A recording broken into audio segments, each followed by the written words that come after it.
It's opening day of club softball. Come on, Riley! At Rock Creek Park in Riviera Beach. Yeah! Got two! The Lakeshore Thunder picks up right where it left off last season. To the back. Oh. This season. Oh, wait. Oh, he said safe. Nice hit, Jaylee. Will be marked. Good eye. By who's not playing. Yeah! Krista Jacobs, though. Good hit. Might be the nicest first base coach Good cut. in league history. All right, Mariah. The Thunder catcher is pitching in where she can, but wants badly to be playing. So bad.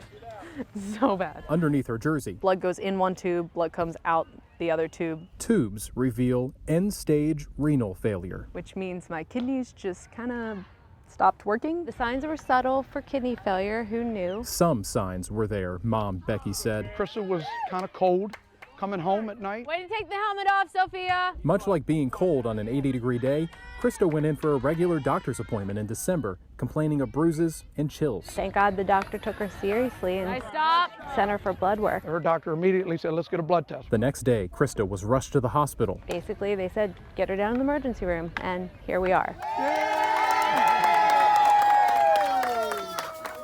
After 2 weeks in the hospital over Christmas, Krista returned home.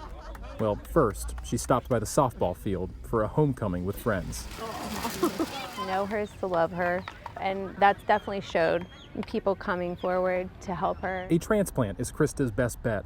Her doctors had to filter through more than 40 people who came forward to be a donor. That was hilarious. I haven't heard such a thing, to be honest. Pediatric nephrologist Dr. Nazia Chilabi had never seen so many interested donors. It takes a special person to even be willing to give the blood, to get tested, and just to see if you are a match and you can save someone's life. Kidney failure in kids is rare, affecting less than 10,000 children in the U.S. Kidney disease is a scary diagnosis, for the parents and the patients. Doctors don't know the cause of Krista's kidney failure either. While we were able to rule out lots of diseases, we cannot tell for sure what caused her kidneys to fail. Which means family, like Dad Mike, is out. Everybody wants to give her a kidney. The hospital's not so eager to do that because they're truly unsure of why her kidneys failed. Word is even one of Krista's teachers applied to give a kidney. And I mean, her mother and I just, her mother and I kind of just broke down at that point. In April, less than 4 months after Krista's diagnosis, the Jacobs got word. A donor is lined up. I want to give them a hug. I want to thank them so bad. Krista said the doctor slipped and called her donor a she, but that's all they know at this point. A lot has happened in 6 months. The transplant is set for later this summer. I want to say that it was a pretty quick process since she did have so many candidates. Did you take your pills? Yeah, I got them. All right. Children are also given priority on the transplant list. This is my blood pressure medicine. I take 2 of them a day. Until then, Lakeshore's first base coach has to stay on top of everything that a person with kidney failure needs to stay on top of. Those specific ones taste horrible. It's so extraordinary to be here. While Krista's not playing this season, her presence is a gift. When she said she would coach, they all said they would play for her as a coach, so that was pretty cool. Her friends play on. In hopefully the only season under Coach Krista. Jumping! 1, 2, 3, yes! Good job, Krista. Good job, girls. In Anne Arundel County. Paul Gessler for WJZ.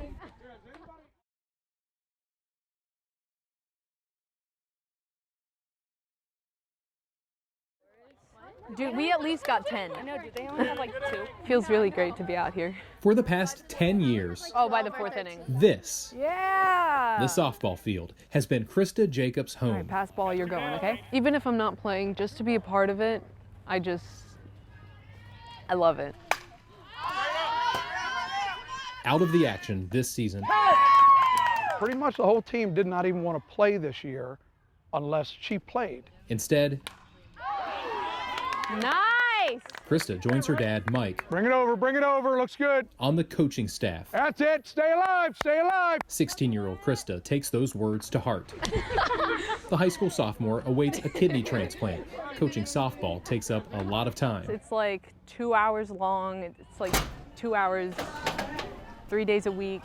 It's a lot. It's a big part of my life. Not nearly the commitment it takes routinely leaving school for another day of dialysis. Another day. Mike picks her up this day from Chesapeake High School. Routine by this point, right? Yeah. The Jacobs family has taken turns After you. taking Krista in for treatment. It's been a rough road for the whole family. They keep track of it on the calendar at home. It's been this way since being diagnosed with end-stage renal failure in December. It's pretty much a waiting game. Stick with the dialysis, and she has a special diet. Just called chicken and bow tie pasta. That's literally all it's called. This day, Krista's dad sits with her It is a pasta dish. and swaps recipes during another 3-hour treatment. My blood is getting cleaned because my kidneys aren't cleaning it for me. I told her one day, I said, look around and see how many 16-year-old girls are in the room. And it's got to be hard. She comes straight from school to treatment every Monday, Wednesday, Friday. I know. Krista's care team says she is by far the youngest person they've ever treated. Definitely different to have a 16-year-old here in our facility.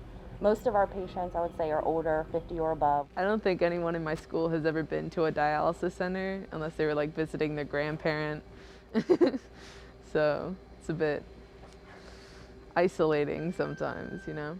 I've told her from day one, you don't need to be here. You don't deserve to be here.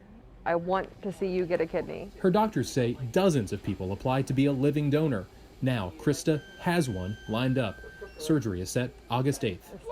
So happy. Oh my gosh, we were all so excited for her. The donor, at first, anonymous. We had no knowledge of who the donor could be, a boy, a girl, age, nothing. We didn't know anything. Her doctor is confident the transplant will be successful. Thank you so much. We really appreciate it. And the 3 times a week dialysis visits will end. We're looking forward to surgery. As scary as it is, it's going to be a life changer and let her become a 16-year-old again. It was here at a softball game in late May, a woman approached Krista's dad. Krista's kidney donor. Turns out she's the mother of a younger player. Softball is Krista's life, and softball will end up giving Krista back her life. And she said, I'm your daughter's donor. And at that point, I lost it. It's so crazy how someone I just talked to like once or twice would be willing to give up an organ for me. Like, that is so sweet and so kind. If I didn't play softball, I would not have that donor. It's crazy. Which only strengthens Krista's bond to this field and this sport.